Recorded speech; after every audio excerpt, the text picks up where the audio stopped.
Welcome back to another episode of Kickstart Connections. I'm your co-host, Marc Boudreau. I'm with fellow co-host Lucinda Underwood. How are you today? I'm doing great. We're recording this the day it's going out.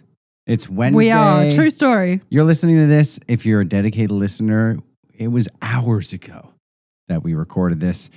Almost live. Almost live, but still fresh in my memory is that Sunday night Chiefs loss in the Super Bowl. They sure did. The world is healing, folks. I was thinking of you, actually. I was watching it, and I said, I was like, Mark's going to be happy. It was... Because they didn't just best. Lose. They got smashed. It was exactly what I dreamed of. Obviously, this is like right before Super Bowl dream. Obviously, the dream would be the 49ers to win it all. But that can't happen ever, apparently. When did they last win it? The early 90s. They were... Okay. Here's the thing, like they're one of the greatest teams of all time. They're dynasty. Like they won 5 Super Bowls. 6 is the most. Tom Brady has 7. Because he's different team. Yeah, with Tampa Bay with one of them. Yeah. Joe Montana, great 49ers. I've even heard of him. You've heard of Joe? Joe Cool. So he won 4 Super Bowls in the 80s. They were the team of the 80s. Anyways, I digress. It was a great loss. I can't wait for next year to face a demoralized Chiefs in Super Bowl 60. Live from Levi Stadium in San Francisco. I'm going. Are you going? Are in it. Oh, love that for you. Saying it right now. All right, enough about that. Anyone who knows me knows that I love the 49ers and I can't stand the Chiefs. And we've always got to do a sports segment. We almost need to just add a sports segment into the I think I just podcast at missed this point. the F1 Casuals podcast. I'm a big sports guy. Maybe. It is what it is. Anyways, let's get into it. Let's get into it. We, funny thing, before we truly get into it, is, the segment, well, we called it Dear God, It's Marketing. Dear God, It's Me Marketing. We were all over the place. Even there, I got the wrong one wrong, because that also was wrong. The real title of the book, I thought it was just a movie. Of course it was a book, is Are You There, God? Are You It's There? Me, Margaret. So officially, the segment is called Are You There, God? It's Me Marketing. Now we've done our research and figured out what the book was actually called. Yeah. Love that. Can you believe that? We didn't even... I love that. We both had it so wrong. We were like, yeah, we got it. Just Dear God. Anyway, so Okay. we've got a fun Are You There, God? It's Me Marketing segment with Can't wait. My favorite top 5 guerrilla marketing campaigns. Now, Love I've it. brought up guerrilla marketing a million times before. And normally I start with, well, it's Burning Man. That's where guerrilla marketing got its. Yep. We're not going to go that route. Once again, looked it up this time. Nice. And we're going to break down exactly what guerrilla marketing is, what makes a guerrilla marketing campaign successful, and then go through those 5. I love it because I think that is not always the most understood type of marketing. So I'm excited to hear what you came up with. It's my fave, for sure. And we've got a great entrepreneurship segment. Yeah, we're going to lead with that, I think, are we not? We are, yeah. We got marketing the news after that, but we'll get there. We'll get there. We'll get there. The entrepreneurial networking. Networking is the topic of our entrepreneurial segment today. Yeah. And the reason I picked this as the topic to discuss is I was away last week training for the Automotive Business School of Canada at Georgian College. And I had a conversation with somebody about networking, and it really got me thinking about specifically new entrepreneurs, like when you're just starting out, especially if you're a solopreneur as well. Going to networking events is hard, isn't it? It is. Yeah, it is. I mean, I don't really consider myself really an introvert. Like as you can see right now, I'll talk someone's head off, but I'm introverted in spaces where I don't really know a lot of people. If I'm given enough time to for example, like when I served downtown, when I started the job, and that's a very social job. I'm pretty shy at the beginning. I'm not really talkative, but once I get to know everyone, I'm then one of the most talkative. Yeah, I'm singing, I'm doing whatever. But that takes time, and when it's a networking event, it may be a one-time thing. right. It shouldn't be, and hey, we'll be talking about that this summer. But for me, yeah, like what should I change about my attitude? I mean, it's a little bit of social anxiety. Everyone has a little bit of a little bit of that, a little bit of, but what do we do, Lucy? Yes. Well, listen, I'm glad you asked because this was very much the conversation I had. I could relate. I do class myself as an introvert, but Oh yeah, I remember Ottawa. Don't make me bring up trivia again. Oh, because right. So that's exactly why I'm an introvert. So it's not that I'm necessarily shy. I mean, I speak in front of people for a living. I'm on camera a lot. Like sales for 20 years. I've been in sales for 20 years. So I don't define it in that way. The way I define it is that social interaction drains my battery, which is exactly why in Ottawa, after I've spent a whole day interviewing people on camera, I just want to stay in the house and not go anywhere and not do anything. We did not go out the last night, no. Oh, that's true. Yeah, no, we didn't. Which is fair. Because I was prepping for it the nights before that I didn't come out because I knew that I needed my energy, right? Yeah, exactly. So anyway, all of that is to say, I related with this networking conversation because I remember when I first started my business, I knew I had to get out there. I knew I had to meet some people, but quite honestly, the thought of going to a networking event by myself in a room full of people I didn't know to talk about a business that I'd only just launched, zero fun for me. Yeah. Zero fun for me. Yeah. Actually, I think I even registered for a couple of events and then bailed and didn't go. We've all been there. True story. Anyway, so I think a lot of people feel this way. So I want the reason I picked this for the segment is because I want to talk about some tips for networking. If you are one of those kind of more introverted people, you know, how to have a plan and how to make it less anxiety inducing for yourself. So we're going to cover that. Into it. I obviously have a few thoughts on it, but I also put it in ChatGPT. Because I wanted to see what AI would tell me. And that's what we're going to talk about. The entire world thought of this prior to 2024, probably, something like that. Exactly. I mean, it's much better than a Google search, I'll tell you that much. Definitely, So it's come back with, I narrowed it down a bit because it had a lot of content, but I've got here the top 8 essential networking tips for entrepreneurs, and specifically entrepreneurs attending events. So we're going to dive into this one. First one, prepare your elevator pitch. Yeah. You don't want to go in completely. I mean, I do love winging it. Don't get me wrong. But that's like number one of how do you get rid of that first layer of anxiety is like have a plan for starters. You know, you can't plan the whole night, but you can plan the beginning. Yeah. And that's your elevator pitch. Yeah. And I mean, what an elevator pitch is essentially your value proposition. You may be more familiar with that term.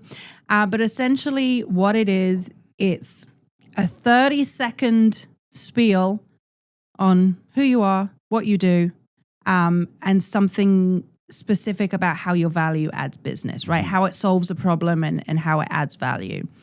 Now, we're going to dive into this stuff more later as well. That's not the only thing that you have to be prepared for, because I'm actually going to tell you not to be too salesy at networking events a bit later. So we're going to come back to that, but absolutely have that prepared, because inevitably at some point somebody you have a conversation with is going to ask you what you do, right? So you better have an answer, and it better be smooth. Yeah. Right? Yeah. Number 2, set clear goals. So define what you want to achieve. And it gives some examples here about, you know, maybe you want to meet 5 new contacts, maybe find a potential collaborator or strategic partner. Yeah. Perhaps you do want to find clients. Be clear about it. Yeah. And on that last one, though, I think don't set too high of goals for networking. Don't go into a night being like, I'm going to get 5 new clients tonight. I'm going to close tonight. Like, that's not, like, networking is very much what it is. It's building your network. So those types of closing deals with clients, that happens easier out of the entire ecosystem that you're building. You're not going to networking events to close deals. Yeah, I absolutely agree. The number 3 is research attendees. So know who will be there and identify the people that you want to meet. Now, in our briefing, or debriefing, is it redundant? I don't know. It's like de-thaw. But when you were talking about going through this the other day, that wasn't in there. This is a new one. Yes. Okay. Oh yeah, I've mixed it up. Yeah, there's some that we haven't previously discussed actually. And research attendees is one of them. I kept it on the list because I like it. right? Again, it goes back to having those clear goals and intentions. So the more research you can do, the better. Yeah. If you are a bit of a socially anxious person, doing a little bit of research like that, it's going to give you some conversation starters as well, right? You know, if you know somebody is going to be there, you know a little bit about their work, something to talk about. So I really like that one on many levels. Ties into the preparation part of it again. Yeah. And it also really just gives off a good first impression as well. You know, if you are very prepared and you know a bit and you are taking the lead on the conversation, you're going to create a good impression. I tell you, anytime I'm in a conversation like that, I'm like, please don't look to the sky when you're trying to think of something. It's like what was no, I can't stand when I do that because it's like in my head to try I'm and think of a question. Trying to think of well, like my elevator pitch, like if I want to having numbers instead of like trying to think of numbers, because in my head every time I look up or like around, it means I'm not confident of what I'm saying, and I feel like that kind of gives off on the 100%. It does, yeah. It's important to, and actually, do you know what? Honestly, that kind of leads us onto our next point quite nicely. And folks, I told you I haven't seen this. This is a new list. No, the next one is be approachable and engaged. So this is talking about things exactly like that, focusing on how you carry yourself, right? So it says here, smile, maintain eye contact, show genuine interest. I really want to pick out the show genuine interest part here, because the other stuff is just really just effective communication at the very basic level. But showing genuine interest, don't just wait for your turn to speak and spew out that really cool elevator pitch you crafted last night. Yeah. Ask questions, show genuine interest in the person, because that authenticity is going to enable you to actually really connect, right? So it's a very important point. You know what that reminds me of? What's that? A podcast. Yes. Because when we started, and as you know, like one of those skills when we started with Brand New View at the beginning was don't just wait for the person to finish talking and then ask the question that you already had prepared. Like listen to what they're saying, because there might be a follow-up question to what they're saying that you weren't prepared to do. Yeah. That's going to take that conversation to and for podcasting for an interesting place where the listener can be part of. But in terms of networking, it's leading to like more interesting, authentic conversations that are leaving a mark on the person you're talking to. Absolutely. And it is very much the same thing. You know, when we have guest episodes and I'm interviewing a guest, it is really about facilitating conversation. So, you know, my typical prep for an interview episode, I will have a very high level idea of the topics that we're going to cover, right? I'll know what the key points are that I need to ask questions around or we need to bring into conversation. But the rest of it is just off the cuff. And that is where the best conversations happen. And this also says, you know, about asking open-ended questions, which again is interview 101, isn't it? Right? Yeah. But what that does is it really encourages meaningful conversations. You get more information, and in that information will be points that you can pick up on to expand the conversation. Absolutely. Right? Yeah.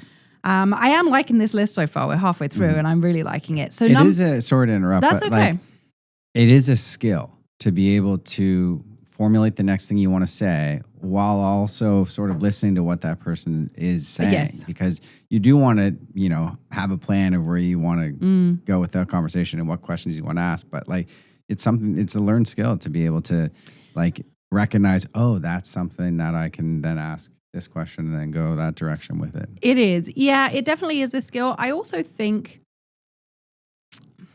I'm going to say anxiety. I think that can come into it too. And I'm just kind of talking for myself here, but like, you know, when you're having conversations with, you know, people you know and people you're comfortable with and family, friends, that kind of thing, you're never having to think about what you're going to say next. You're never having to, you know, you pick up on things that they're saying.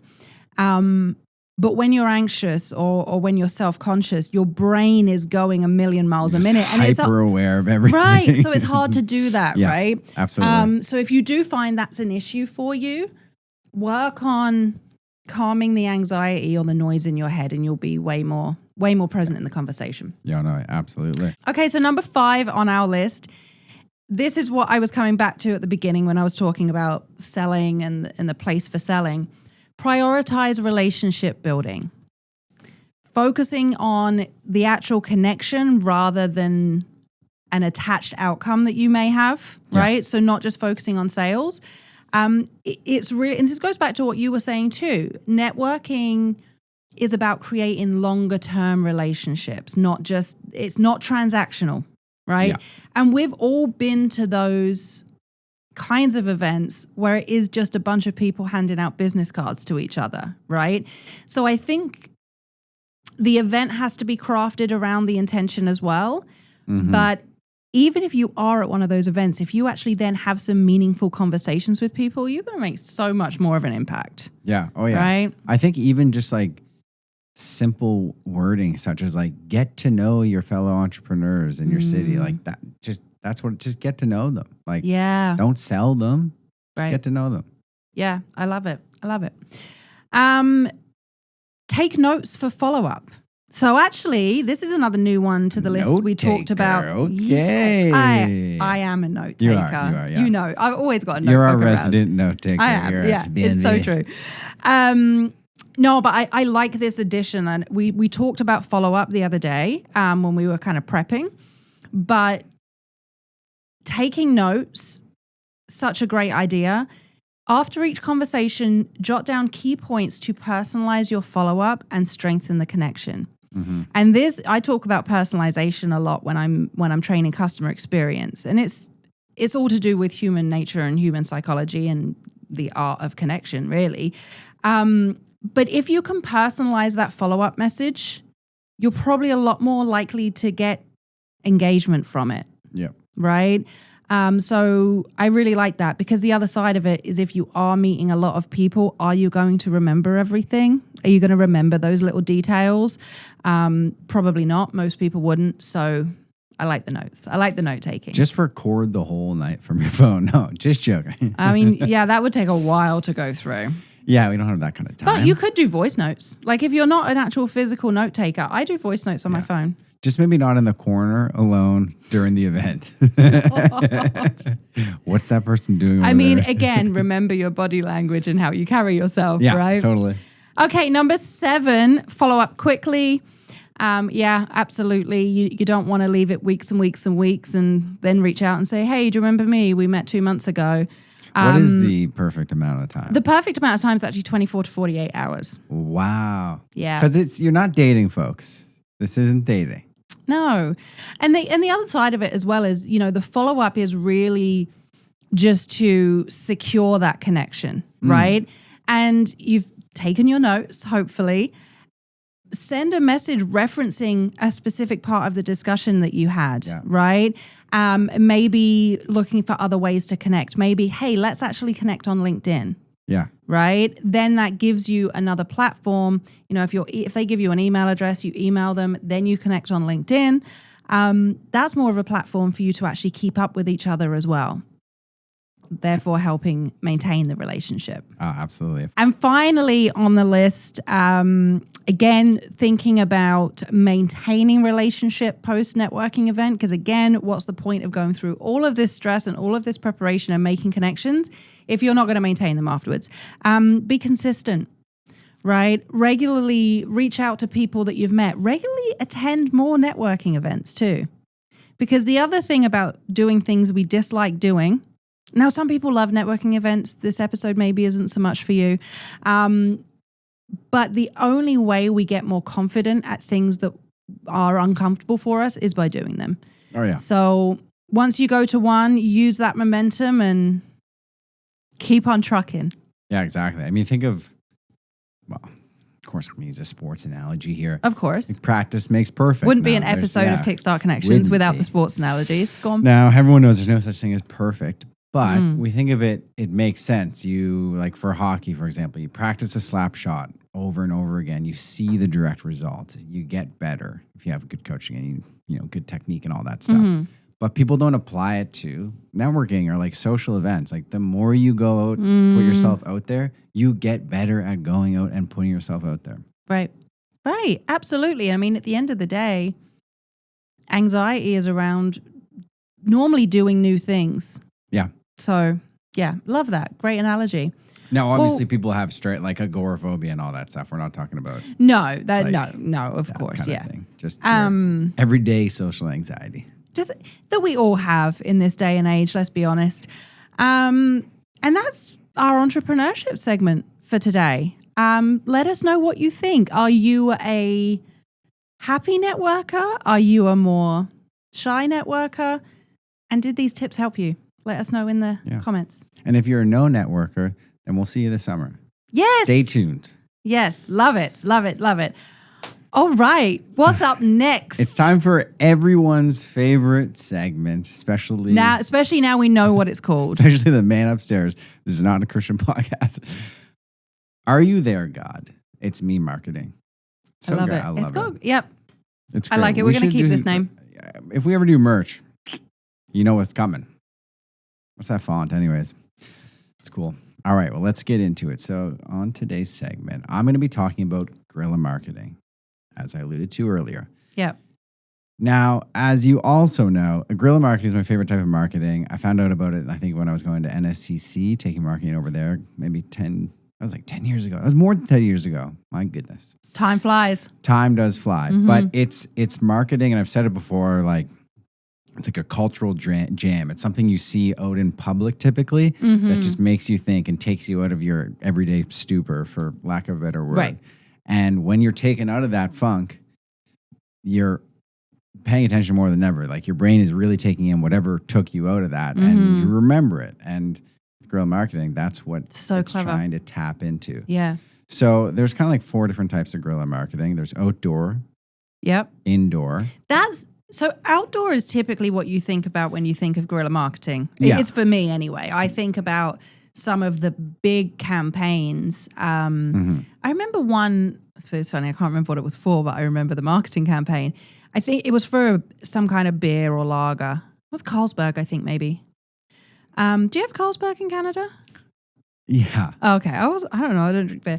Anyway. It's Champions League. Come on. They had... Okay, so I actually looked it up because it was bugging me on what the beer was. And it was actually Molson Canadian. You'll remember this. As soon as I start talking about this, you'll remember it. You're like, do you have Carlsberg here? And it was actually a Canadian Molson beer. Canadian. I Unbelievable. know. For some reason, well, you know why? Let me redeem myself here.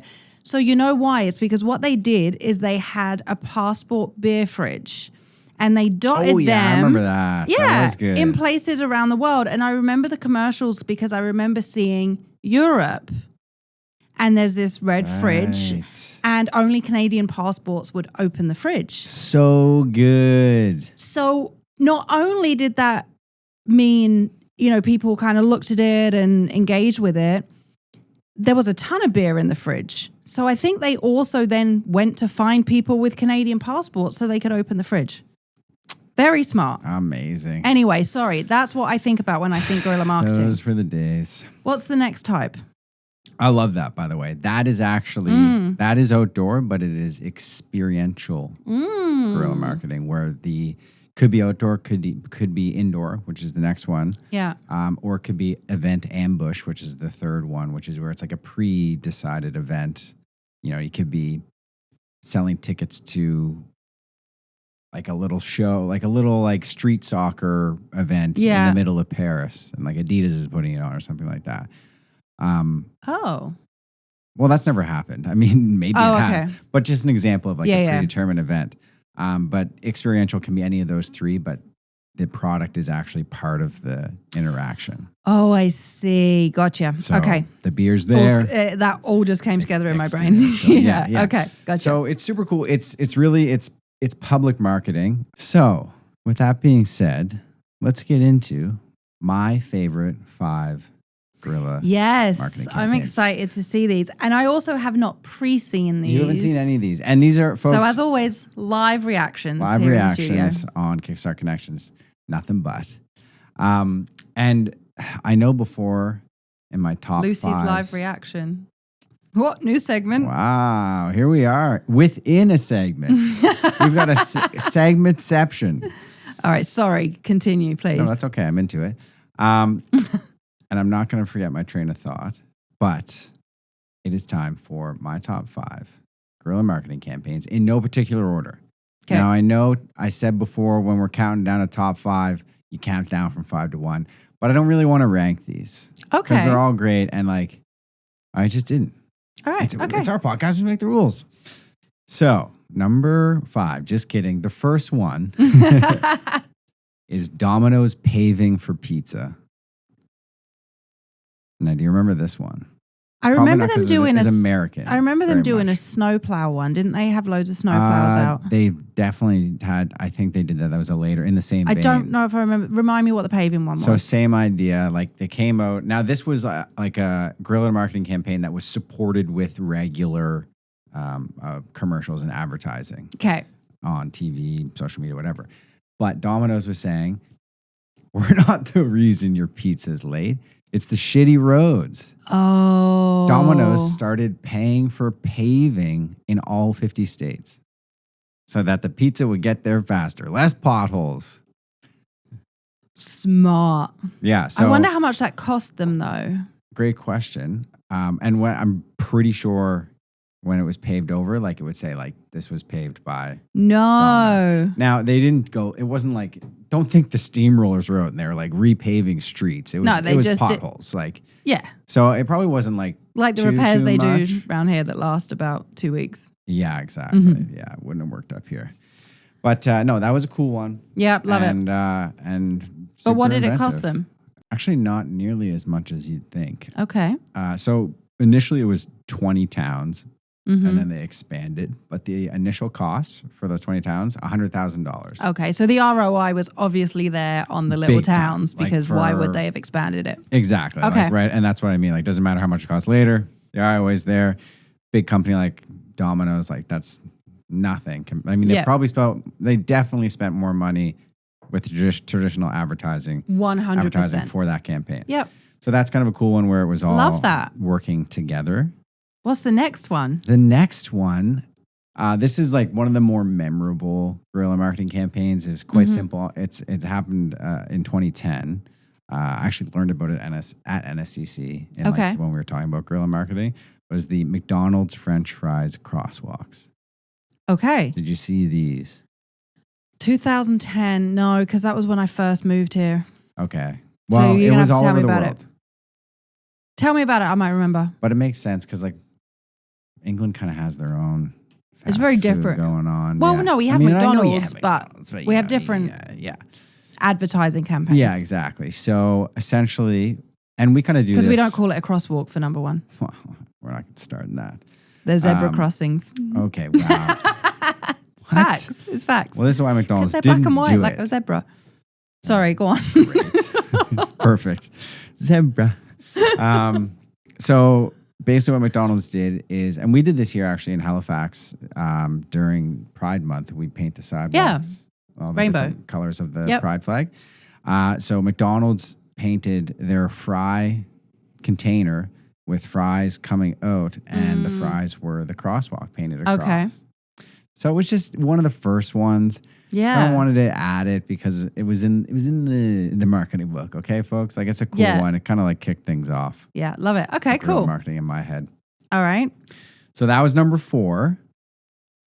Number 3 is another fast food company. This one's great because the first 2 were really like outdoor stuff. This one's interesting because it's experiential because you are eventually kind of dealing with the product. Okay, yeah.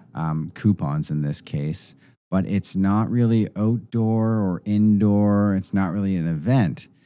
So what Burger King did is they call it the Whopper Sacrifice. Do you remember this?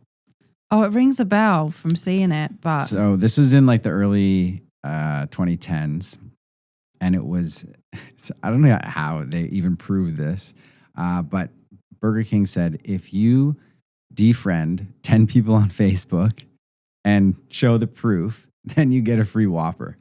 I don't remember that now you've just said it. So it I was clearly don't know many, I clearly don't watch many commercials and stuff I guess not. or know about promotions. Well, it was around the time where like Facebook was massive. Yeah. And it was like, do you remember like Friday or whatever? It was like Defriend Day. Like we had like a national Defriend Day. It was like a whole thing. But it was around that time where like people were like, you have too many friends on Facebook. Right. Like get rid of the people that you don't interact with sort of thing. So or then, know in real life. Or know in real life. So Yeah. so Burger King kind of jumped on that. And I thought that was pretty love cool. it. I love it. Okay. So that was number 3. Number 2, this one is on the other side of impactful. It's Okay. by UNICEF.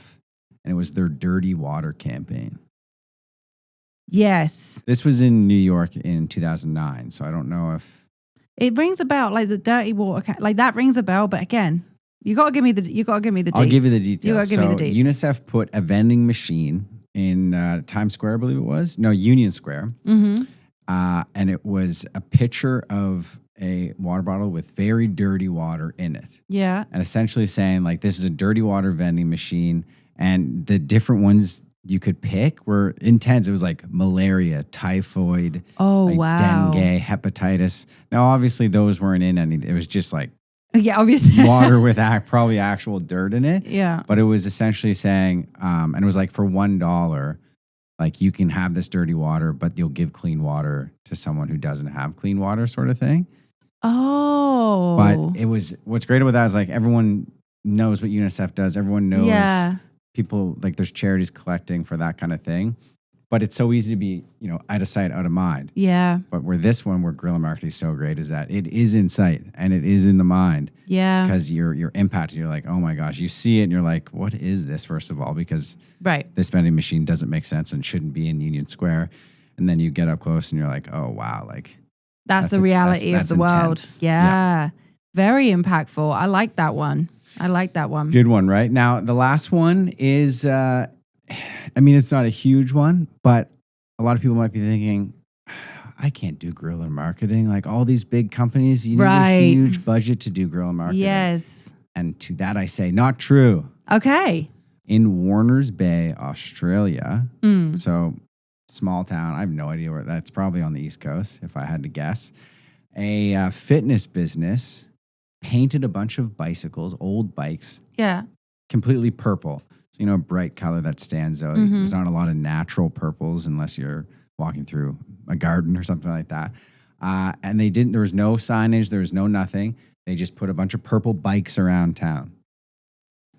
Okay, I'm interested. So this one is interesting because it's an outdoor one, but it's intrigue and it's mystery. Mm-hmm. So where the other ones are like, as soon as you start investigating, you know what the product is, what it's is. advertising. Yeah. Exactly. Yeah. And some, obviously, like the McDonald's fries and the Burger King. But this one, it was like, what are all these purple bikes doing? And, it's a small town. So it's like, everyone's like, what's going on with the purple bikes?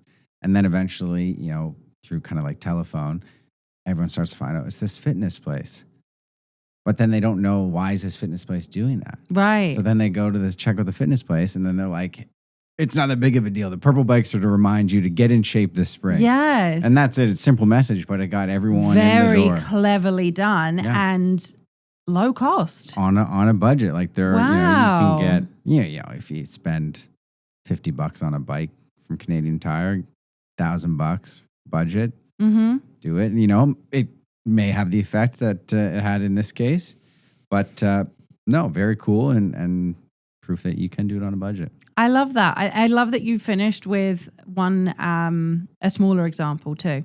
Because I'd always thought of guerrilla marketing as being these huge corporations and big budgets. So right. Nice. Well, I've said this, and maybe we'll actually do it this summer, is a pop-up podcast on the waterfront here in Halifax, because we have so many people walk by, tourists upon tourists, of course, but then also everyone around the city is out. That's where we go downtown in the summer. So I don't know what the theme would be. It just could be a pop-up this podcast, idea. But I think it'd be something in terms of like, if you just look at it from like the tourist point of view, just like interviewing people and having like, hey, what do you think of Halifax or something like that? We'll talk about it after the pod, but I think a cool little pop-up podcast. 2 of us on the mic, and we have a third mic. Someone can sit down and you just chat, whatever. I love it. Yeah. I love it. Just interacting. Okay, cool. Okay, That was a solid list. I love that It's a segment. solid list, but oh my goodness. I'm looking at the time. It says 54 minutes here, folks. I know it's not. It's probably after some cuts. It's a little bit shorter than that. But we did it again. We still have market in the news. Let's do We're it. at like 45 minutes, but let's get into it. So it was Super Bowl Sunday, Yes. this past Sunday. Quick reminder, the Chiefs lost. Good times. But of course, there were the Super Bowl commercials. Which we talked about them last And we episode. talked about them last episode. And what we talked about was every car company except Jeep Right. not having a commercial. Mm-hmm. And Jeep they were all over actually. They had the commercial, but they also like, it was like not the halftime show. That was brought to you by Apple, but like the pregame show brought to you by Jeep, all that stuff. There's like 40 pregame shows before the Super Bowl, but that's another story. However, Kia, they did not have a commercial, Right. but they still used the Super Bowl in their marketing campaign, Kia Squares. So Okay. what they utilized was second screen promotion. There's a new word for it, That or is a new phrase. That's a new term. So second screen promotion. What does that mean? What does it mean? It essentially, like, I guess your primary screen would be whatever the event is. So Super Bowl, like cable, that's your primary. The Gotcha. advertisements on the Super Bowl, that's your first screen promotion. Mm-hmm. Second screen would be your laptop or your phone. So what Kia did on their socials is that they promoted this Kia Squares. Now, if you're not familiar, like Super Bowl Squares or like football squares is one of the games that happens at most Super Bowl parties. Mm-hmm. And everyone like draws different numbers and on this huge square of different numbers. It looks like Sudoku. I've kind seen of. those. Yeah. You've seen them, and it's kind of by luck, but it's like whatever the Super Bowl score is. Like if it ends in 9, then you have the 9, then like you just put it all together like that. So they did sort of a rendition of that, but with all their different cars. Okay. Now the campaign's obviously closed now. The Super Bowl Yeah. can't go on there, but the grand prize, there was like 6 different cars that people could win. Oh, so they had a big prize. Mm-hmm. That's really smart, though, isn't it? Because that is a way to leverage the audience of the Super Bowl without a $7 million ad spend? 7-8 million, yeah. Right? Love that. And it was open, I think, the 4th, so like a week before Got it. the promotion was happening. So it wasn't just the day of. Nice job, Kia. Nice Like job it. indeed. Yeah. Other news in terms of actual Super Bowl commercials, my favorite of the night, folks, was Uber's. I haven't seen him. Now, John Hamm stars in it. Okay. Oh. And it's super funny because Uber, I mean, they have commercials where they say they deliver everything, but really, like, Yeah. it's Uber Eats, and they deliver fast food at the end of the day. Yeah. We love it. 90% That's what we use it of the for. time. Yeah. 90% of the time. So John Hamm, what he was saying is like the Super Bowl and football was created in a whole conspiracy to make people eat and be hungry. So they're like, the pigs, you call it football, the pig skin makes people think of bacon. And then like they went through, but you should watch it. I will watch it. I will, out. yeah. It's like the Super Bowl. People are like, should we call it the Super Cup? And then it's like a test group, and they're like, no, people don't eat out of cups; they eat out of bowls. Super Bowl, and it's like a bunch of different stuff like that. Okay. I'm gonna have to look this up. That sounds So I thought that was very the most nicely done. clever ad Yeah. of the night. And lastly, I'm gonna try and be like Nostradamus here for a second. You're gonna predict the future. Is that what I'm you're trying trying to tell me? the future, okay. I was trying to think of like, is there a way I can fit my name in Nostradamus somehow? I don't think so. We'll figure it out down the road. Are you there, Nostradamus? It's me, Mark, or something like that. No, Are you there, Mark? it's not going to be. Are you there, God? It's me, Are you there? Nostradamus. Are you there? There's a new Coca-Cola ad campaign, and it's for their new orange cream flavor, like Okay. creamsicle flavor. They had a short-lived one, but now they're like actually bringing it back. And the commercial is an ice cream truck going around a neighborhood, Mariah Carey playing over the speakers. Oh God. Okay. Delivering this new flavor, like the Coke Orange Creamsicle, in creamsicle flavor. So you associate it with the creamsicle. Yeah. And it's like, a 30-second spot, and all the kids are running and enjoying it. It's a whole party. You know how Coke is. Share Coke, share happiness.